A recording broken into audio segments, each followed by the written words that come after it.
Então agora a gente vai fazer a nossa receita, né? A nossa receita do bolo de chocolate, né? Um bolo bem chocolatudo aí que a maioria das pessoas gosta, né? Principalmente aqui no Brasil. E essa receita eu tô utilizando aí todas as bases da confeitaria francesa, né? Que é o que eu venho falando aí durante este mini curso. Pra gente fazer um bolo bem diferente, com massa diferente, né? Utilizando um método de preparo diferente, com recheio diferente, sem industrializado, sem tanto açúcar, né? Que é tudo isso que a gente vem falando aí durante o mini curso, ok? Então, primeiro eu vou fazer a massa de chocolate, certo? Essa massa de chocolate se chama biscuit chocolat. O nome biscuit, que vem de biscoito ou cozido duas vezes, é porque antigamente, né, quando tinha aí os fornos, né, na época da realeza francesa, né, quando tinha os fornos de pedra, etc., eles assavam primeiro as coisas maiores, né, os pães ou carnes, o que precisava assar por mais tempo, e aproveitavam o forno depois, quando ele já estava começando a esfriar, para assar as massas de bolo que não precisam de tanto calor assim ou tanto tempo, né? Então eles acabavam assando duas vezes para fazer as massas dos bolos, né? Não viravam biscoito, né? Não ficava assim crocante, mas eles assavam, botavam uma vez, né? Vinha que precisava colocar mais uma vez para terminar de assar, então por isso que se chama biscuit, né? Ou biscoito também em português, certo? E o biscuit chocolat, essa massa que eu tenho aqui, ela é rica em chocolate, né? Então eu vou utilizar chocolate mesmo, né? Chocolate puro, certo? 70%, com bastante massa de cacau, porque eu vou ter um sabor aí bem concentrado, bem pronunciado do chocolate, que é o que a gente quer. Tá? Então, no mínimo, chocolate 50% de cacau, tá? Um chocolate amargo pra gente ter firmeza nessa massa, né? Mas principalmente pelo sabor que a gente quer trazer do chocolate, tá? Então a gente vai utilizar uma técnica de preparo de massa aqui, que é por separação, tá? A gente vai bater as claras em neve com açúcar, que vai virar um merengue francês, certo? E depois a gente vai bater também as gemas com o açúcar. Então a gente vai ter duas espumas e vai juntar elas depois, tá? Esse também é chamado método chiffon, né? Que lembra a técnica de fazer aí o bolo, né? Da massa do bolo chiffon, tá? Mas não é um bolo chiffon, só a técnica chiffon ou por separação, ok? E ela é uma massa amanteigada, né? Ela é uma massa que vai bastante manteiga, então ela fica bem firme, né? Fica muito saborosa. Mas a diferença é que a gente não vai utilizar um método cremoso para fazer essa massa, apesar da massa ser amanteigada, né? Não é necessariamente que a massa é amanteigada que a gente utiliza um método cremoso, tá?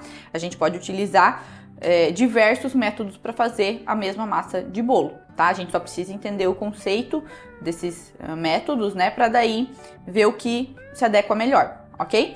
Por ela ser uma massa bem pesada, que vai bastante manteiga, né? Que vai bastante chocolate, principalmente chocolate amargo, que tem bastante massa de cacau e também tem manteiga de cacau, eu optei por fazer esse método por separação, porque aí a gente tem mais incorporação de ar, né, e um ar mais estável, que é o ar produzido pelo merengue francês, tá? E também tem essa aeração que a gente faz com as gemas e o açúcar, né, também incorpora um pouquinho de ar, e aí a gente tem uma massa que não vai ficar densa, né, não vai ficar maçuda ou borrachuda como a gente conhece, tá? Então, por isso que eu vou utilizar essa técnica, esse método de preparo para fazer a nossa massa de chocolate, ok? A primeira coisa que a gente vai fazer é aqui na minha panelinha, eu tenho água, tá? A gente vai utilizar, ó, a técnica do banho-maria. A gente utiliza a técnica do banho-maria toda vez que a gente quer impedir um calor em excesso no produto que a gente tá fazendo, né? Na receita que a gente tá fazendo, certo? Então o chocolate é muito delicado, então a gente vai utilizar o banho-maria para derreter ele, porque aí a gente não tem tanto contato dele com o calor, já que vai ali encostar só o bowl vai encostar só no vapor, tá? Esse bowl aqui é um que pode ir no fogo, tá? No fogo não, né? Pode ir no micro-ondas ou ter contato aí com o vapor quente. Tem que cuidar do tipo de bowl que você vai utilizar. Esse aqui é de plástico, tá? Ó, então o chocolate aqui com a manteiga. E aí a gente vai deixar eles derretendo juntos, tá?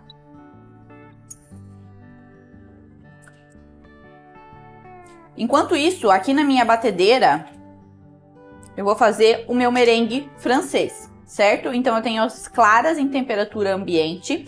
É sempre importante colocá-las em temperatura ambiente, porque aí as proteínas estão mais relaxadas, né? Aí elas conseguem incorporar mais ar, né? E aí eu vou ter uma espuma uma espuma maior, né? Um volume maior na espuma, certo? Então, toda vez que a gente faz o merengue francês, a gente coloca primeiro as claras sozinhas aqui no bowl da batedeira com o globo, tá? Porque ele que incorpora ar. A gente põe elas sozinhas. E em velocidade média, nunca velocidade alta, a gente começa a bater. A gente nunca faz merengue em velocidade, merengue francês principalmente, né? Em velocidade alta, porque aí a gente tem, com a velocidade muito alta, a gente tem bolhas maiores. E bolhas maiores não são estáveis, né? A gente quer bolhas menores, por isso que a gente começa com a velocidade média e termina com velocidade média. Merengue italiano, suíço, né? São outras características, né? Mas pro francês é assim que a gente trabalha. Então eu vou começar aí na velocidade 4.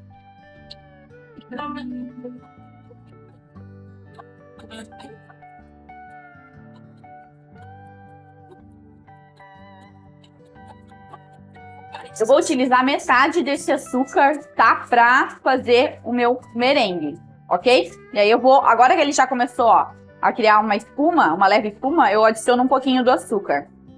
O açúcar, ele ajuda a dar estabilidade para esse meu merengue, né? Ele vai puxar uma parte da água dessas claras, né? Vai se ligar a essa água.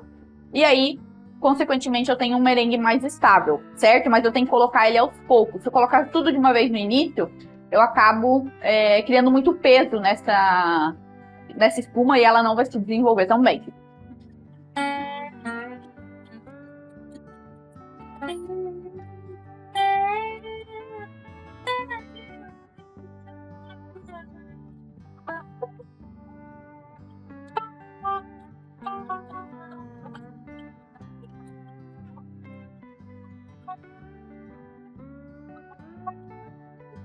Ó, então agora eu já tenho uma espuma, né, um merengue legal pra misturar no meu biscuit, tá?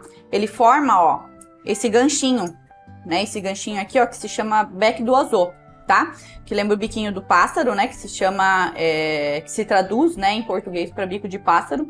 Então, ó, tá firme, né, com esse biquinho pro lado, não pode ser pra cima, porque senão tá muito firme em cima, né, tem que ser pro ladinho. E aí aqui a gente já tem o nosso merengue pronto pra misturar, tá? Ó, então agora eu vou tirar o meu merengue, tá? Do bowl da minha batedeira, porque eu vou utilizar ela pra fazer a segunda parte, né? Por isso que a gente fala por método, né, de separação ou chiffon. A gente vai fazer mais uma espuma agora com as gemas e o açúcar.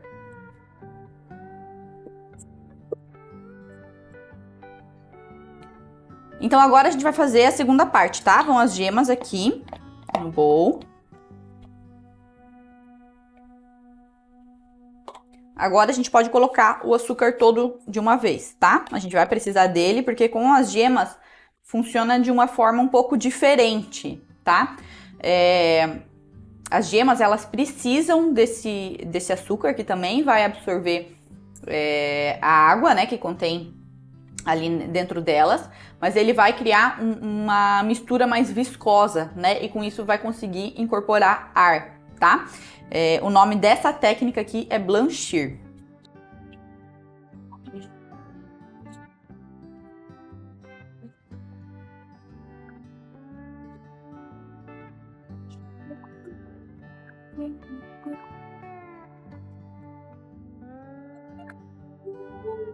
Velocidade média a alta aqui, tá?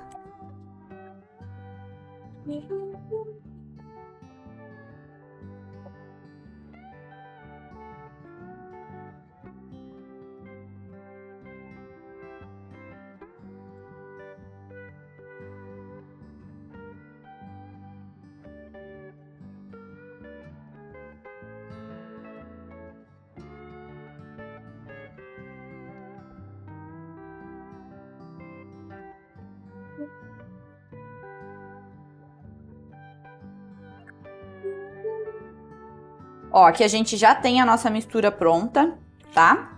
E a gente sabe que essa mistura, né, de gemas com açúcar tá correta quando ela forma, ó, a fita.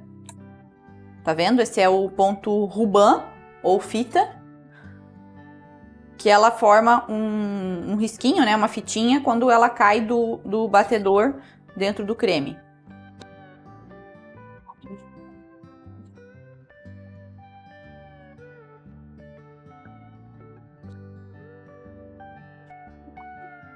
Então agora a gente vai na batedeira mesmo em velocidade baixa, tá? Velocidade mínima, adicionar o chocolate, ó. O chocolate com a manteiga, tá? Já foram bem derretidos juntos. Pode ser feito esse processo aqui também de derretimento no micro-ondas, né? De 30 em 30 segundos, mexendo sempre entre cada espaço, né, de tempo e outro, certo? Então, ó, velocidade baixa. A gente vai adicionando o chocolate aos poucos. Ele não pode estar muito, muito quente agora não, tá? Tem que estar morninho.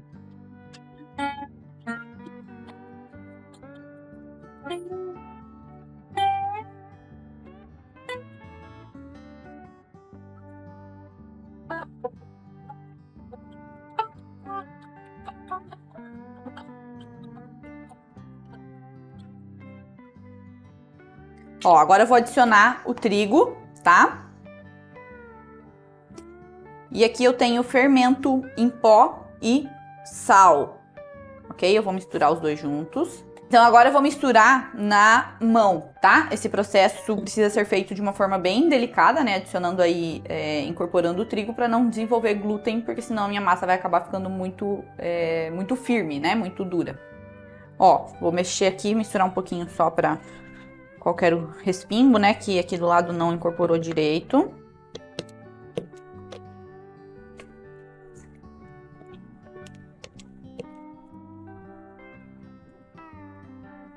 Agora eu vou colocar peneirando a primeira parte dos secos.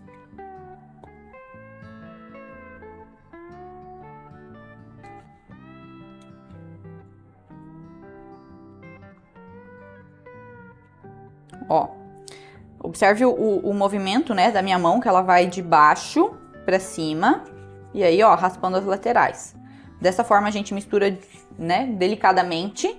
Não tem tanto perigo de desenvolver o glúten e também de tirar toda a aeração que a gente fez nessa massa, né? Depois que incorporou a primeira parte, a gente vai pra segunda.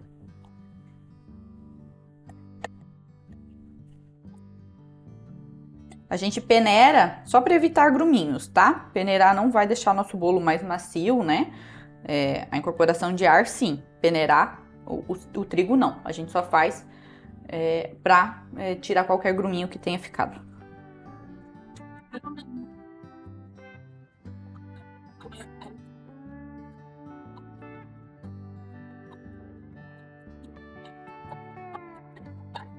Ó. E agora, por último, a gente vai adicionar o merengue, certo? Sempre por último, porque senão a gente vai ficar mexendo, né? Se a gente adicionar ele antes, vai ficar mexendo ali, vai tirar a aeração, né?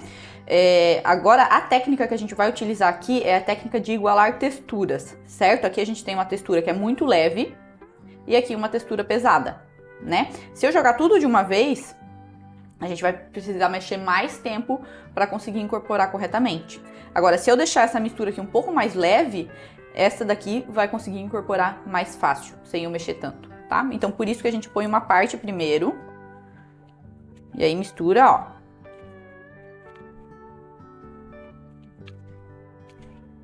Novamente, de baixo pra cima, ó, raspando as laterais.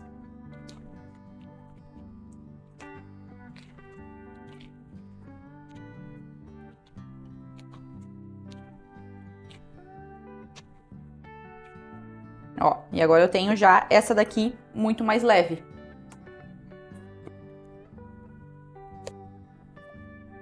Segunda parte.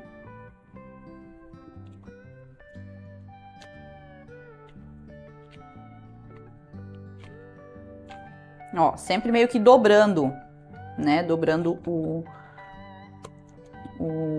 a massa, ó, uma por cima da outra, tá vendo?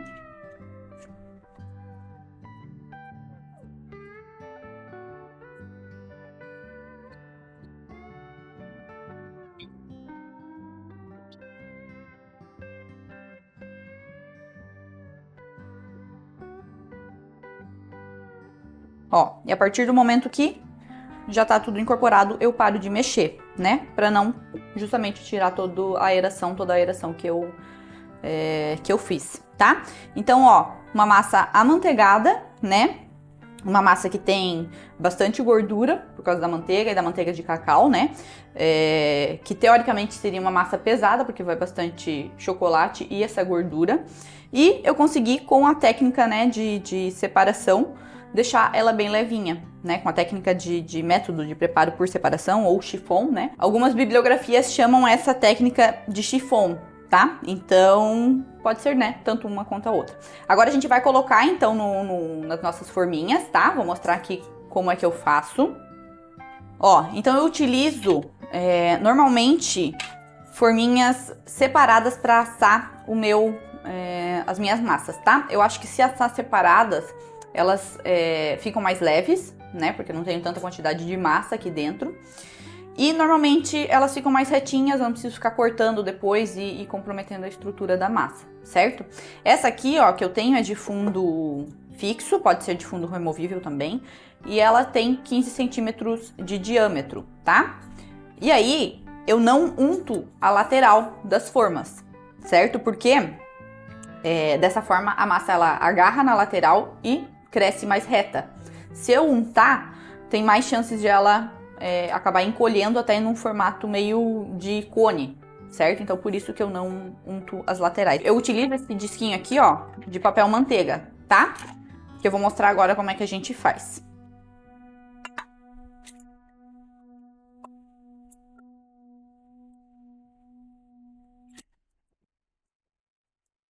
Ó, então eu corto um papel manteiga, né, com a largura da forma, certo? Que aqui no caso é 15 centímetros.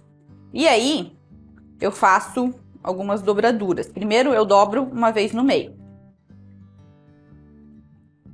Ó, aí eu viro de lado, né, essa parte aqui, ó, que tá dobrada, ponho meu dedo bem no meio e dobro mais uma vez. Certo? Aí eu vou ter um retângulo, né? Aí, ó, nessa pontinha aqui, onde todas as dobras se encontram, né? Eu dobro mais uma vez. Certo? Seguro aqui e mais uma. Até formar um conezinho. Aí, ó, no centro da minha forma, eu coloco a pontinha, né? Eu meço mais ou menos onde é. E aqui, na lateral, eu corto reto, ó. E aí, eu vou abrir.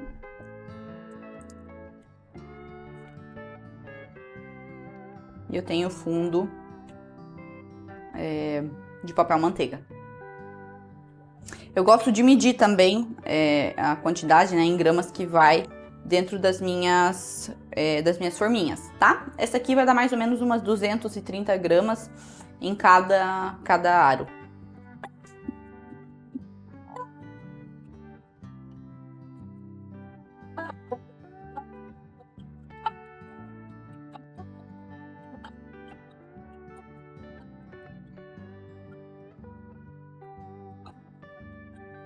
Então agora eu tenho aqui meus 4 discos, né? E eu vou assar no meu forno médio, né? O meu forno aqui médio tem aí 180 graus, tá? Aí você vai ter que ver no seu forno qual seria a temperatura média pro seu caso, ok? Pro seu forno, né? Dependendo do forno pode mudar bastante. E se, né? Se eu não tiver as 4 forminhas separadas, né? Como é que eu posso fazer? Você pode assar em pelo menos 2, né? Assa em 2 formas e aí corta depois no meio a massa, certo? Assar em uma forma só, eu não iria indicar para esse tipo de massa aqui por ela ser um pouco mais pesada, tá? Então, daria para fazer nesse sentido.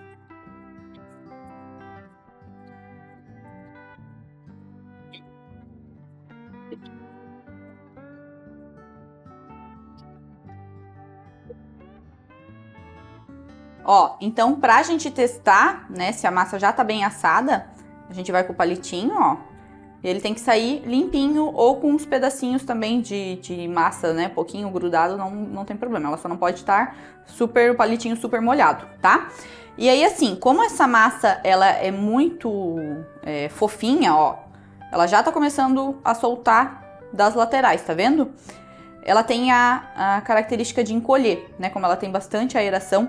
Então é legal deixar ela esfriando, né? De ponta cabeça, ó. Em cima de uma grade, tá? Uma grade que nem, né? Como essa daqui. Porque aí vai circular o ar e aí ela não vai encolher tanto, ok?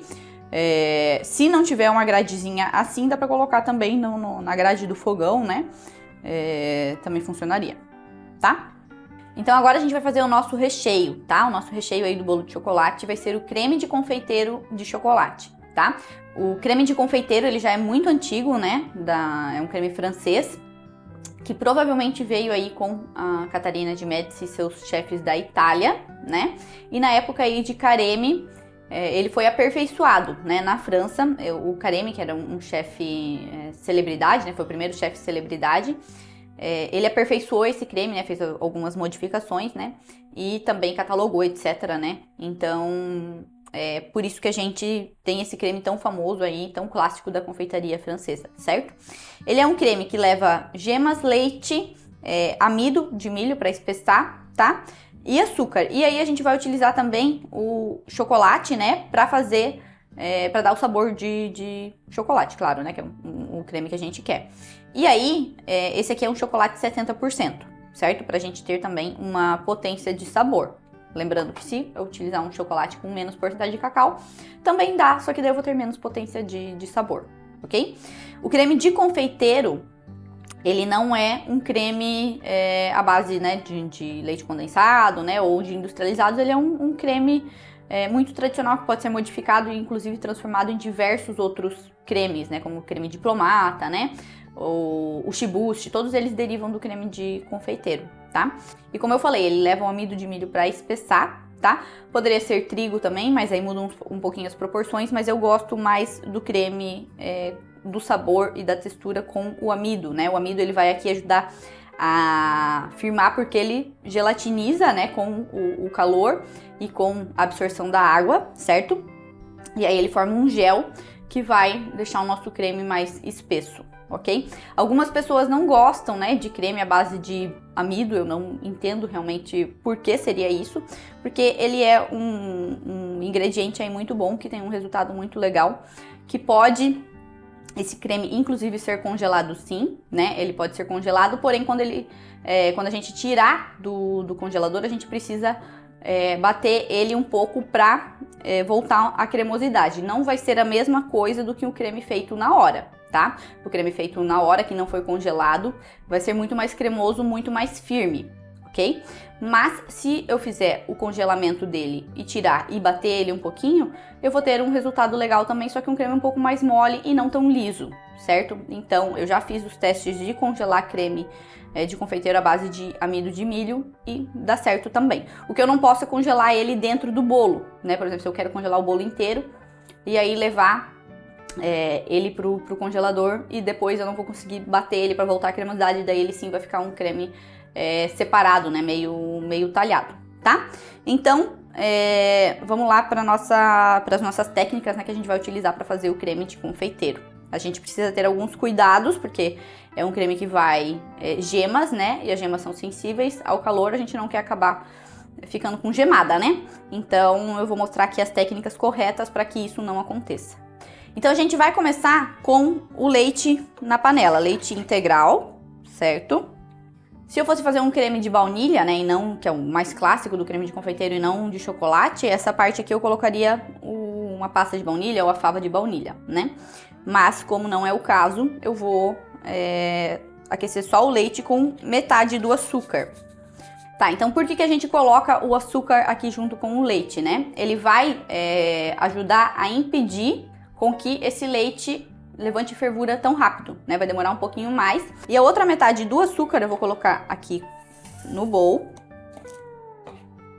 Ó, com as gemas. E o amido de milho.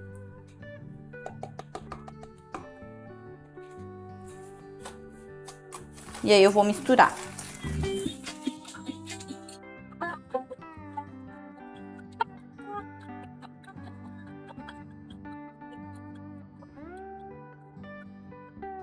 E agora eu vou aquecer o meu leite.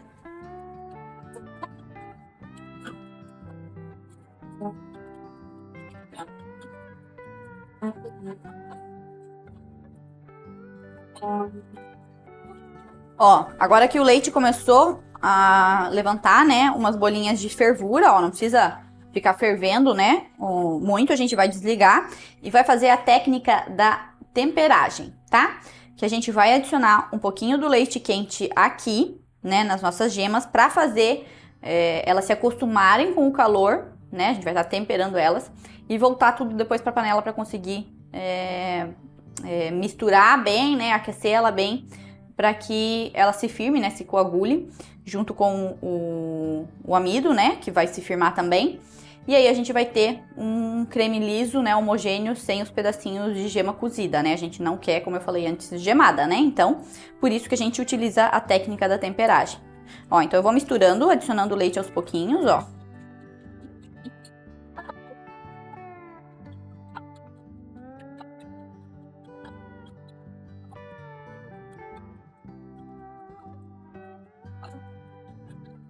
Ó, agora a gente vai voltar tudo, né, pra panela.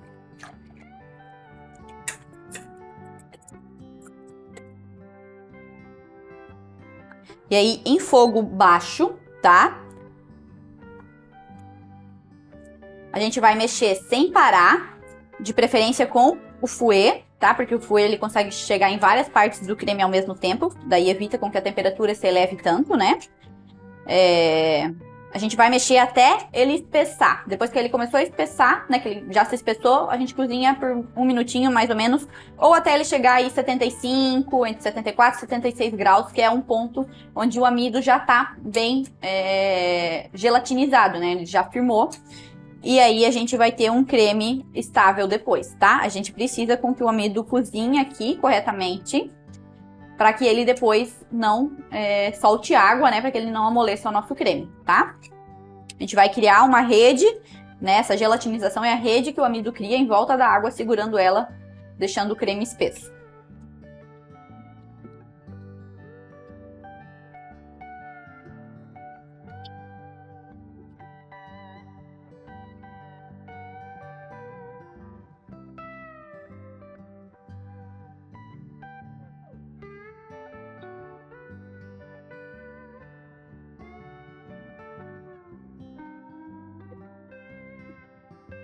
Ó, então ele começou, né, a espessar, ó.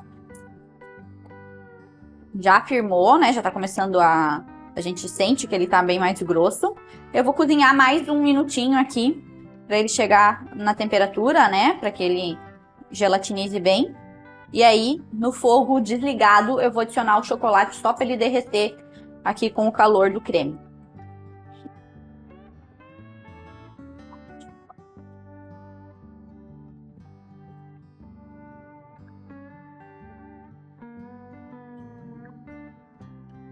Ó, então agora eu vou desligar o meu fogo, tá? Ó, dá uma olhadinha na textura do meu creme. Bem liso, né? Bem sedoso.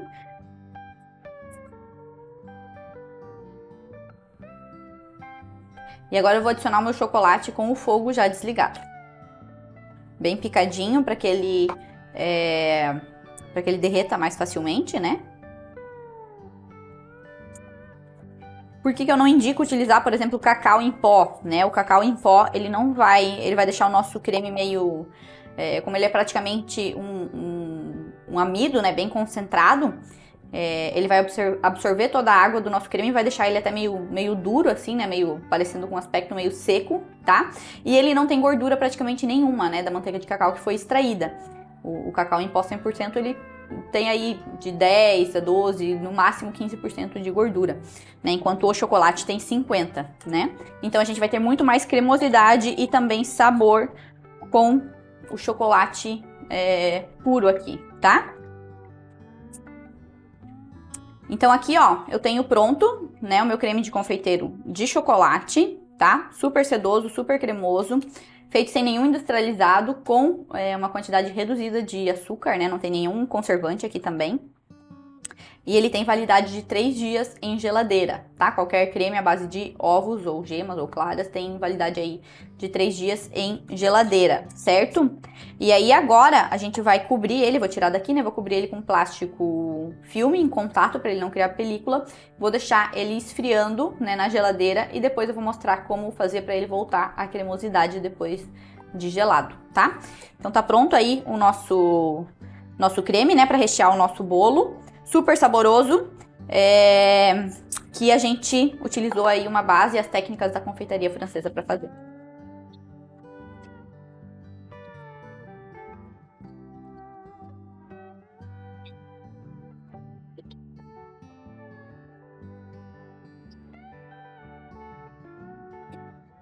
Agora a gente vai fazer a nossa cobertura do nosso bolo de chocolate, tá? Eu escolhi o buttercream francês, ou creme au beurre francês, né?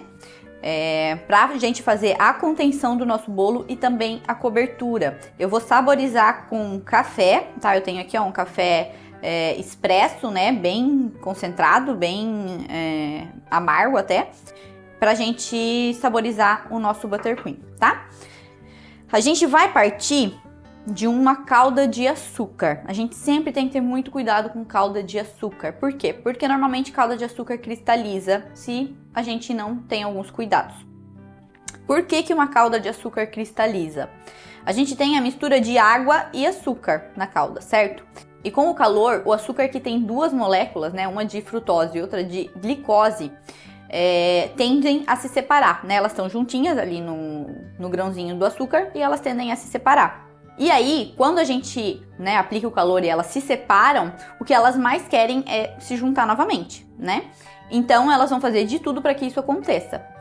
Mas, se a gente aplicar, por exemplo, fricção, né, que é mexer a calda demais, né? Ou normalmente é por fricção que elas se juntam novamente, né? Quando a gente mexe na calda, ou às vezes quando elas também pulam, né? Um grãozinho de açúcar pula para a lateral da panela, né? Aí a alteração de temperatura ela também cristaliza, né? Normalmente por esses motivos elas vão se juntar e vão cristalizar a nossa calda, tá? Fricção e alteração de temperatura. Existem algumas coisas que a gente pode fazer também para evitar isso, né? Primeiro é não mexer, lógico, na nossa calda de açúcar. Segundo, utilizar um pincel com água para ir molhando a lateral da nossa panela, né? Para ir lavando qualquer grãozinho de açúcar que pulou para a lateral. E terceiro é utilizar um ácido, né? Um ácido dentro da nossa calda de açúcar. Cria uma barreira entre essas duas moléculas, né? De glicose e frutose, evitando com que elas se juntem novamente, tá? A gente vai transformar a calda numa espécie de açúcar invertido, adicionando ácido, ok? Não vou utilizar o ácido dessa vez, normalmente é algo que eu faço muito, né? Eu uso o cremor de tártaro, que é um sal ácido retirado da fermentação de barris, né? De vinhos, tá? Ele é bem concentrado porque é um pozinho. Dá para utilizar também suco de limão ou vinagre, mas não é tão concentrado porque vai estar diluído em água, né? Mas também funcionaria, ok? Então, o primeiro cuidado que a gente tem que ter: a gente vai colocar a água, ok? Na panela primeiro. Utilizar uma panela assim, ó, de fundo grosso, né? De inox, como essa que eu tenho aqui, também facilita muito, né? Porque ela distribui melhor o calor, né? Às vezes panela de fundo fino, de alumínio, ela também pode ter muita alteração de temperatura e fazer a calda cristalizar, tá? E aí a gente vai, ó, colocar o açúcar com cuidado no centro, tá?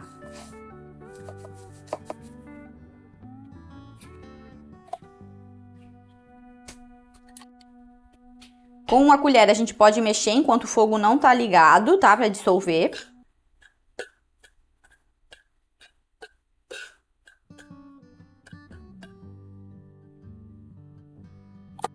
E aí a gente vai fazer essa calda até 116 graus, tá? Um ponto aí de bala mole, entre 116 e 118. Eu vou utilizar um termômetro, né? Eu acredito que seja a forma mais fácil de controlar a temperatura, mas você pode fazer o teste da água, né? Que quando ela chegar aí num ponto de balinha mole, onde a gente consegue moldar, né, essa calda depois de colocar dentro de um copo de água, por exemplo, fria, aí ela também tá no ponto certo. Só que é uma técnica um pouco mais difícil de você acertar o ponto, né, só de olhar, porque pode ser que ela já passou, né, ou ainda não chegou e você ainda tá fazendo o teste, né? Então eu acho que o termômetro sempre ajuda mais. O de infravermelho, como esse que eu tenho aqui, ó, ele não é o mais indicado, tá? Por quê? Porque ele só pega a parte superior das bolhas, vamos dizer assim, da calda de açúcar. Ele não pega o interior. Um termômetro de açúcar, né, ou de espeto seria o mais indicado aqui, tá? Mas, como eu já tô acostumada com esse meu aqui, eu já sei qual que é a diferença de temperatura que ele dá em relação às bolhas e o centro, né? Então, eu vou utilizar ele, tá? E aí, ó, antes de eu ligar aqui a minha calda, então aqui, ó, no meu bowl, né, com a batedeira no batedor Globo, vou adicionar meus ovos e as gemas. E por último, só que eu vou adicionar a minha manteiga amolecida, tá? E também depois o café. Vou ligar aqui a minha calda de açúcar e vou utilizar a técnica, né, de ir lavando as laterais, né, aqui da panela, ó, com o pincel. Algumas vezes, né, no mínimo 3 vezes, para evitar a cristalização. Se ele cristalizou, não tem o que fazer, tem que começar do início, tá? Porque não vai dar certo o restante da nossa receita. O buttercream francês, ele parte de uma pâte à bombe, tá? Pâte à bombe é a mistura da calda de açúcar com os ovos inteiros ou gemas batidos até criar uma espuma, né? Uma espuma bem volumosa e estável, tá? Então, e ele normalmente leva, como eu falei, ovos inteiros ou gemas, né? E aí que vai deixar o nosso buttercream um pouquinho mais amareladinho, mas com um sabor muito bom. Eu já vou batendo aqui em velocidade baixa os meus ovos, tá?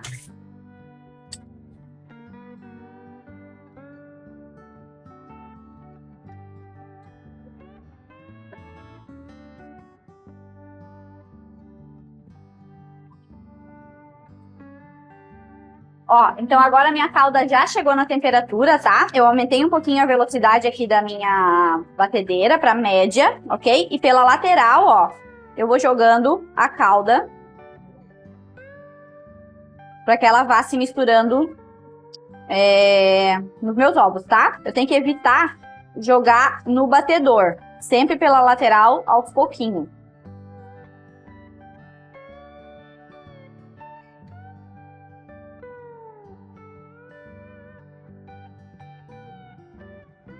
Em fio, né, eu vou jogando, ó, bem devagarzinho.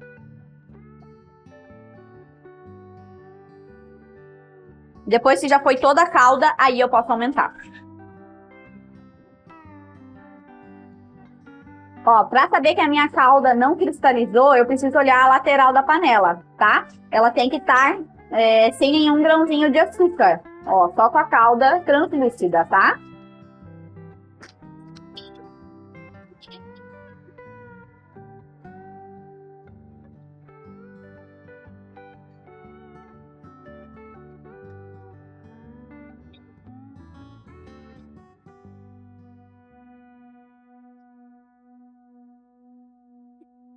Ó, agora eu já tenho pronto, tá? O ponto dela.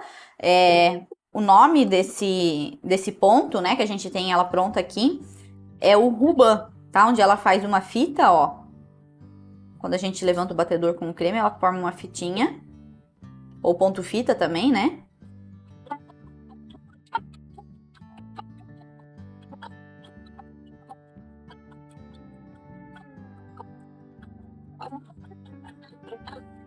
E aí, depois que ele chegou nesse ponto, a gente vai adicionar a manteiga amolecida, tá? A manteiga precisa ser amolecida também, para que ela incorpore corretamente no nosso creme, tá? Aí, na velocidade de baixa a média, eu vou adicionando a manteiga aos pouquinhos.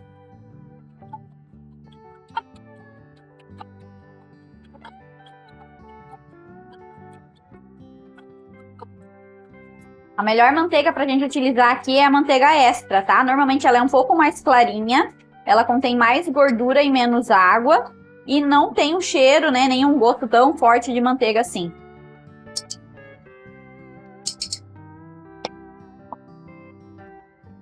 Esse tipo de creme, né, o creme ao beurre, ele é utilizado até como recheio de alguns bolos lá na França, como o bolo ópera, né, aquele que tem camadas de chocolate, café. Ele é utilizado como recheio de tão gostoso que fica.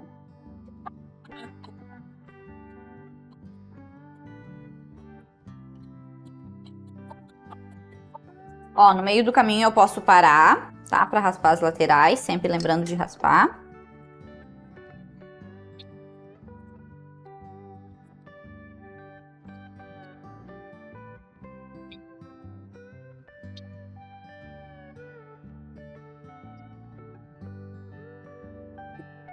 Ó, agora ele já tá pronto.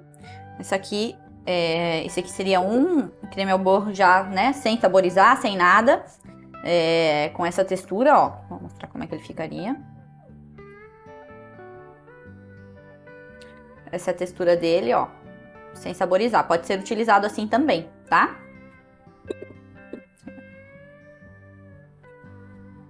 Ó. Bem cremoso, né? E agora que eu posso adicionar o meu café.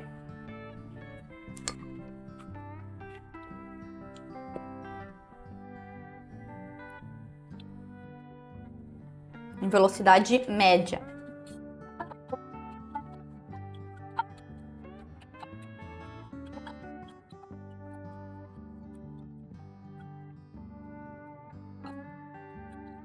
Lembrando que o café tem que estar frio, tá? Não pode estar quente nem morno.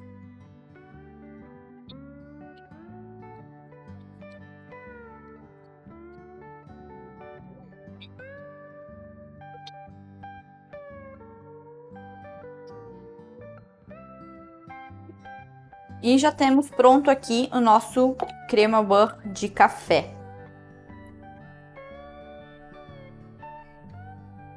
Agora a gente vai fazer a montagem do nosso bolo, tá? Mas antes de montar, eu vou mostrar aqui a questão do creme de confeiteiro, né? Como fazer para ele voltar à cremosidade. Então agora eu tenho ele aqui, ó, que já tá bem gelado. E pode ser com um fouet, né? Ou na batedeira também. Ele vem meio gelatinoso, tá vendo, ó? Com chocolate, como ele tem mais gordura, ele fica até mais cremoso, né? Porém, o creme de confeiteiro tradicional, ele fica bem gelatinoso quando a gente tira ele da geladeira.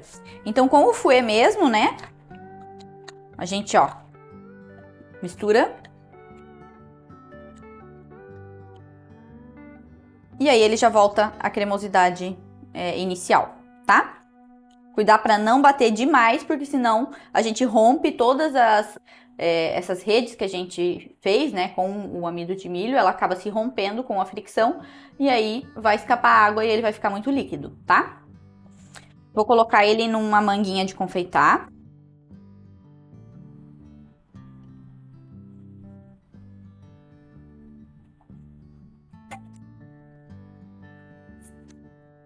Sem nenhum bico, né, eu só cortei a ponta. A gente dobra assim a manga, ó, por cima da mão, porque daí a gente consegue segurar melhor e preencher sem fazer lambuzeira.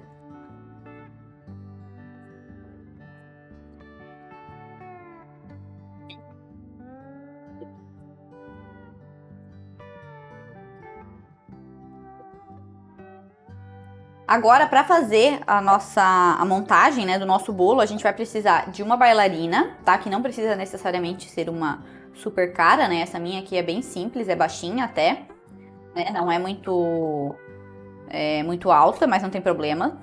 A gente precisa de um tapete desses aqui, ó, antiaderente. E um disco de MDF ou de acrílico, né? Mas tem que ser um disquinho firme, né? Se for aqueles papéis, né? Tipo papelão mais grosso, não dá certo, né? O cakeboard é aquele daquele tipo, porque ele é muito mole, aí não vai comprometer a estabilidade do nosso bolo, tá? Vou precisar também de acetato,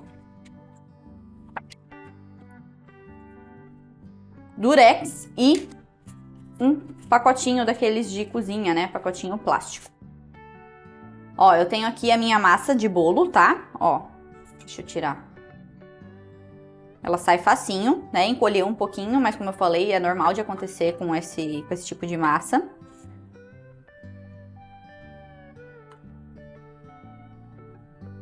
Ó, super fofinha, estruturada, tá? E não é tão pesada, tá? Apesar de ter a manteiga, né? De ter o chocolate, ela não ficou uma massa tão pesada. Eu vou cortar esse topinho aqui fora, mas só por questão de estética, tá? Porque não teria necessidade. Mas, pra ficar mais bonitinha, mais retinha, eu vou cortar. Vou colocar aqui direto, ó, na minha bailarina, tá? Com uma faca de serra, eu vou marcar toda a lateral aqui onde eu quero cortar, tá? Eu não vou afundar ela, eu só vou marcar, ó. Eu entro bem pouquinho com a faca e vou girando. E depois que eu fiz toda a volta, aí eu começo a afundar um pouco mais, tá? Eu vou girando, ó, e vou afundando mais. Sempre com a faca reta, tá? Isso para cortar fatia de bolo, né? É a mesma coisa.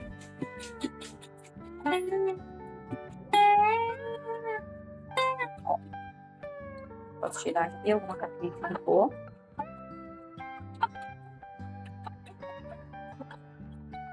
Aqui é a nossa massa cortadinha.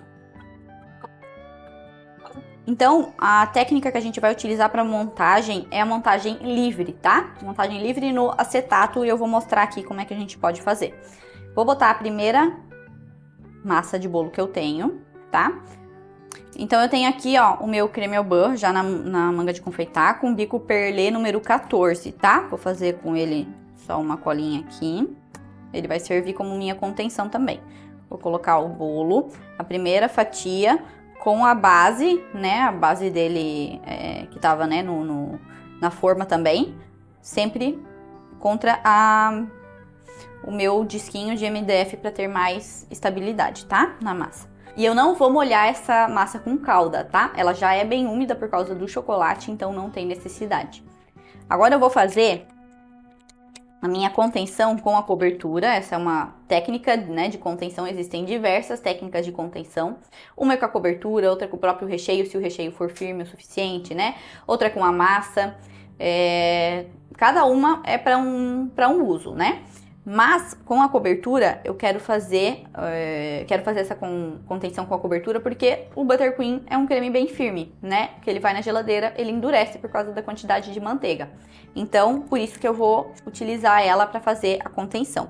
E eu preciso obedecer o tamanho, né? A espessura da contenção em relação ao tamanho do bico, né? O bico perlé. Então, sempre, nunca apertando demais para que ela não fique muito grossa também e nem muito alta, tá? Então, ó, eu venho aqui, ó, na lateral do bolo, vou apertando e girando a minha bailarina.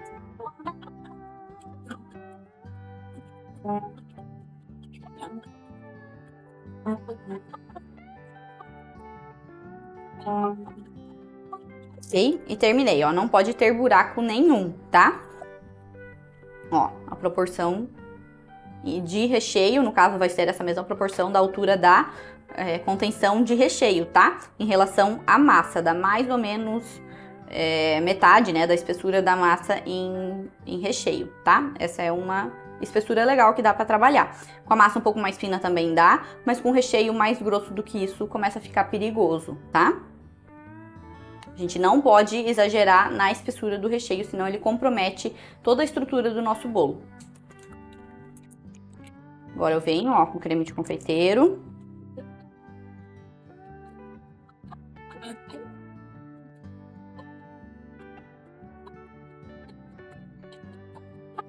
Observe que ele não passa da espessura da contenção. E aí a gente vai para a segunda massa.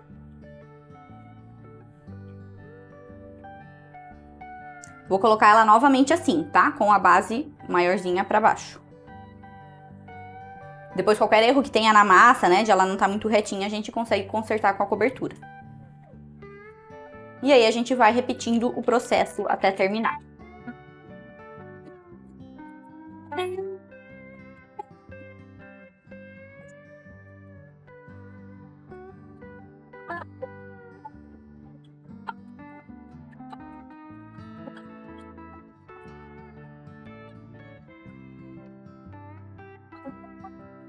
Ó, agora a minha última massa eu vou colocar com a parte mais reta pra cima, tá?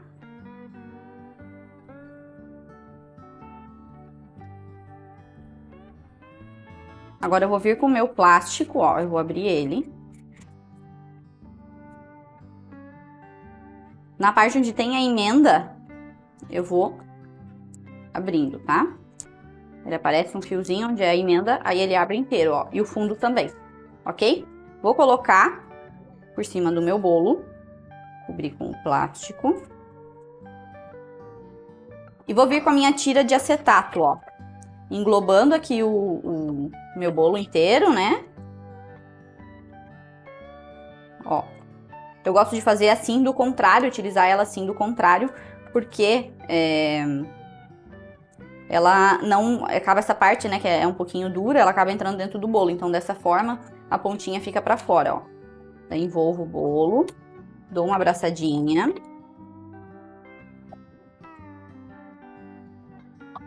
Ó, e aí a minha massa aqui, se tava um pouquinho torta, ela já vai aqui ficando um pouquinho mais reta. E aí, com o meu durex, eu vou colar aqui as laterais.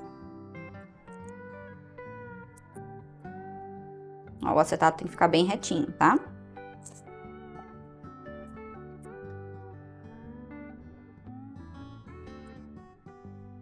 Ó, e agora eu dou uma apertadinha só pra ele assentar, tá? Pra ele ficar mais retinho. Não é pra ficar esmagando, né, a massa nem nada, tá? É só pra ele dar uma sentadinha no recheio, né, na contenção. E aí eu tenho o meu bolo, ó, no acetato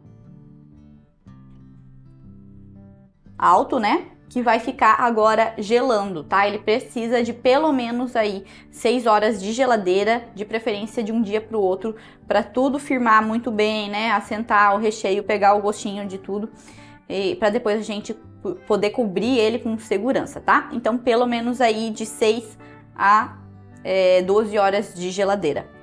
Agora a gente vai fazer a decoração do nosso bolo, tá? Eu tenho aqui uma calda, né, uma calda de ganache que eu fiz com 2 partes de chocolate amargo para 1 parte de creme de leite fresco, tá? Aí a gente, nessa proporção, consegue uma calda, né, para fazer o drip do nosso bolo.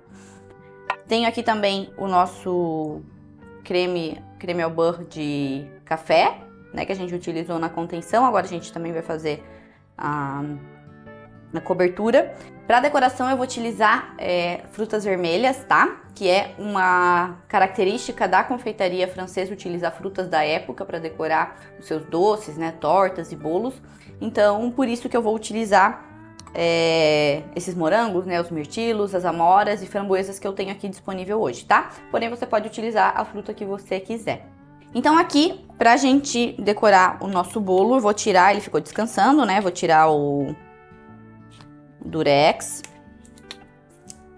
E ele já tá, ó, bem geladinho, né? Bem firme.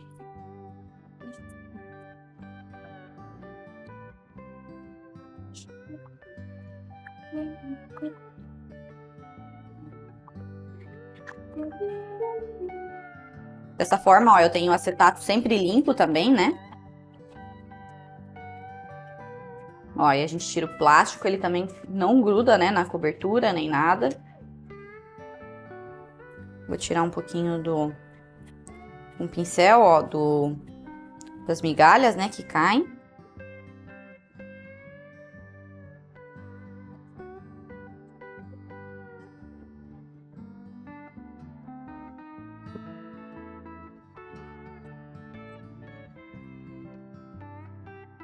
Temos o nosso bolo pronto, né? Ó, muito firme, tá?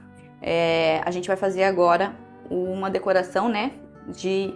Com o buttercream de semi-espatulado.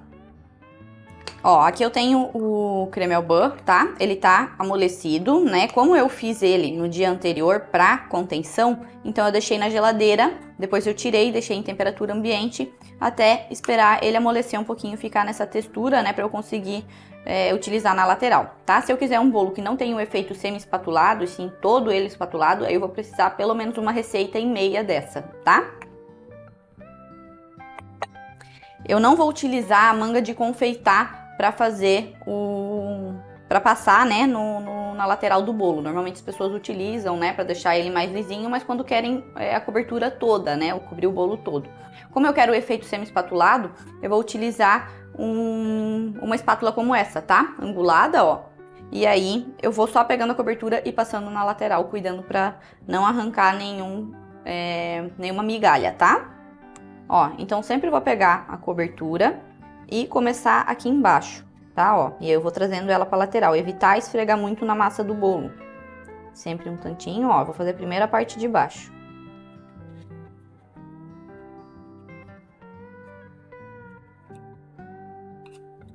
E aí, ó, quando eu vou continuar, eu encosto na cobertura que eu já tenho e daí eu aliso, tá? Porque senão eu acabo arrancando também massa.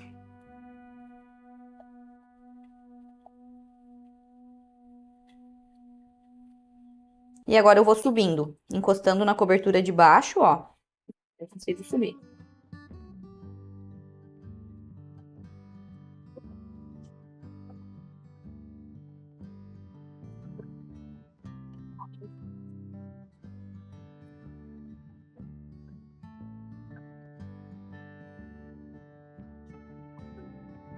Agora eu vou fazer o topo.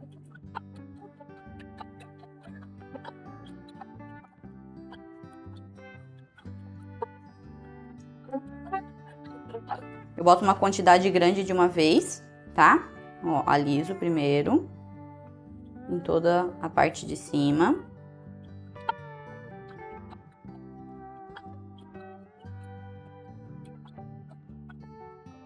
Passar todos os lados. E aí, ó, eu deixo a espátula parada e levemente, né, angulada, uns 45 graus, e aí eu giro o prato.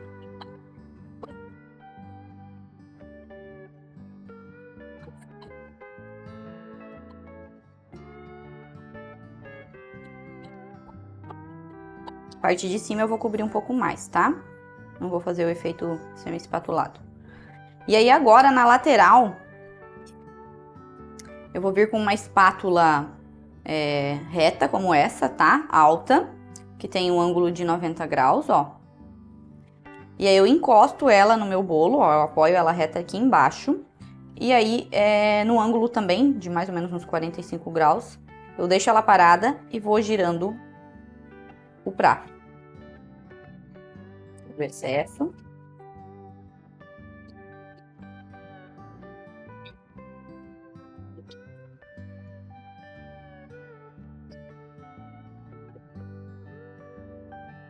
Onde ficou algum buraco, ó, eu posso vir aqui com a cobertura. Mas lembrando que eu vou tirar, né, um pouco a cobertura para aparecer a massa. Então, é só onde tem um espaço onde não vai aparecer a massa, que daí a gente completa, ó.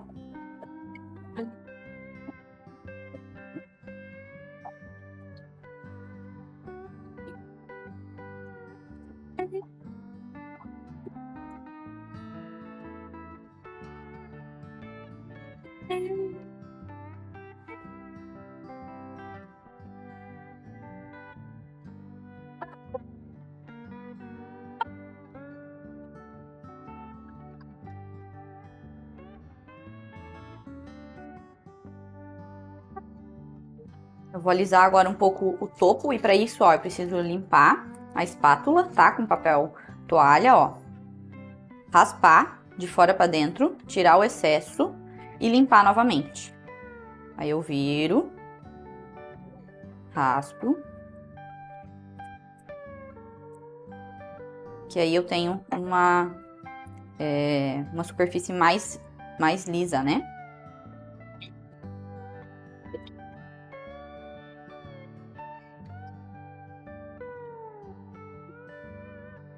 Se eu fosse querer fazer a quina imperfeita, aí eu iria deixar o excesso de massa aqui e só vir com a espátula raspando. Mas eu vou raspar mais uma vez na lateral, porque eu quero que apareça mais massa.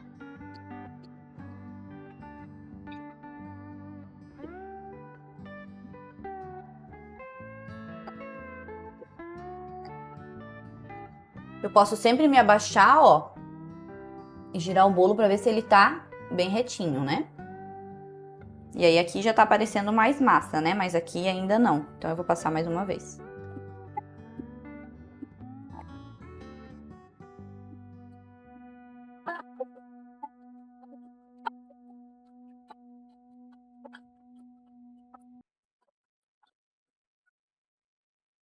Agora eu já tô satisfeita aí com o resultado.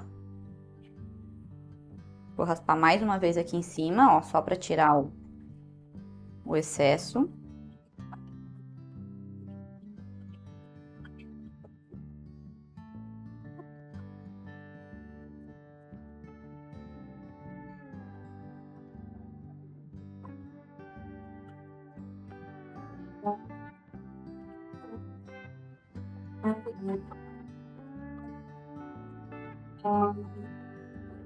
E aí, tá pronto já a primeira parte do nosso bolo, né? Está pronta com semi-espatulado. Agora a gente vai botar a ganache, ó. Essa aqui é uma textura boa pra fazer um drip um pouco mais fininho, tá? Ó, vou jogar um tantinho de uma vez. Não muito, porque senão ela vai acabar caindo até muito embaixo do bolo, né? Com a espátula, eu vou fazer o mesmo movimento da outra vez, ó. E ela mesma já vai fazendo a cobertura cair.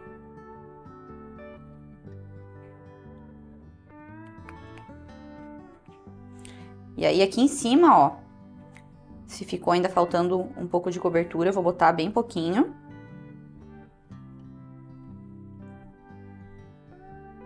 Pra só completar, pra não fazer escorrer mais, né? Porque senão ela acaba indo muito. Ó, eu só vou alisando.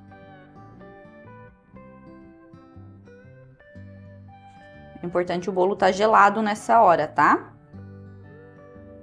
Porque senão, se a cobertura estiver um pouco morninha, ele vai derreter o bolo.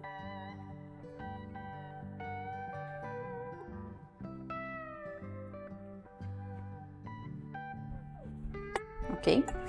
Dá pra fazer um efeito também, que eu gosto bastante, ó, que é botar a espátula aqui. E puxando, ó. Vai girando.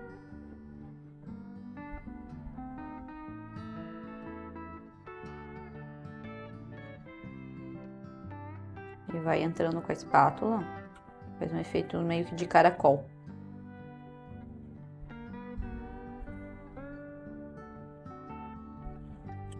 E aí agora a gente vai fazer a decoração com as frutas. Eu vou fazer em volta, tá? Eu gosto bastante do efeito coroa, é até uma marca registrada minha já. Então eu vou começar com alguns elementos maiores.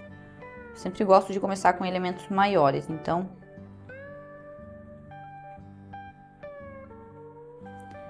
Vou usar até para o figo ficar mais em pezinho, ó. Vou usar um apoio de amora aqui. Sempre pro lado de fora, né, que é onde ele vai aparecer.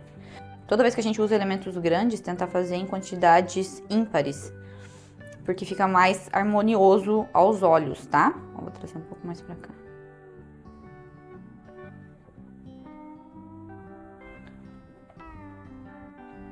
E sempre um para um lado, outro para o outro, nunca eles no mesmo sentido. Agora eu vou colocar, ó, uma quantidade um pouquinho maior de mirtilo, eles todos juntinhos.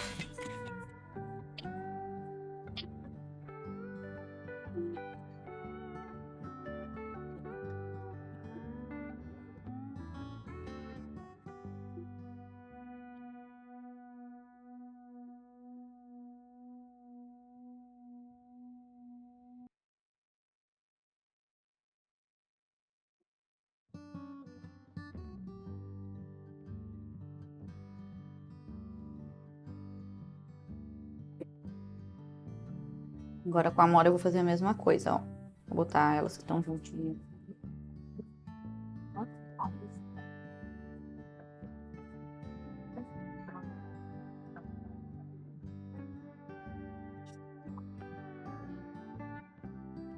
As framboesas agora.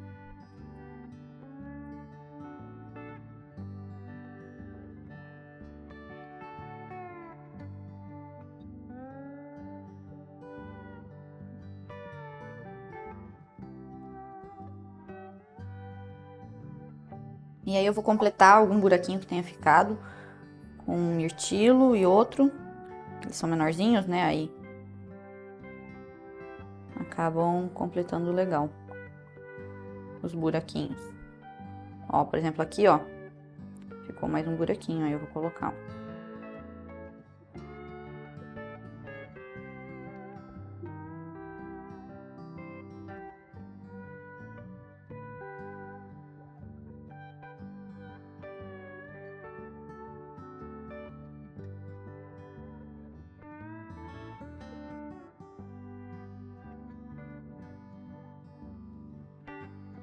Então aqui a gente tem o nosso bolo finalizado, tá? Espero que você tenha gostado dessa receita, que você faça, aplique as técnicas, né? Utilize as bases da confeitaria francesa, como eu venho falando, né, durante todo esse mini curso, e comprove você mesmo que a confeitaria francesa tem sim as bases e técnicas e também os recheios, né, as massas para fazer bolos altos e seguros como a gente tanto quer e os nossos clientes também gostem, tá?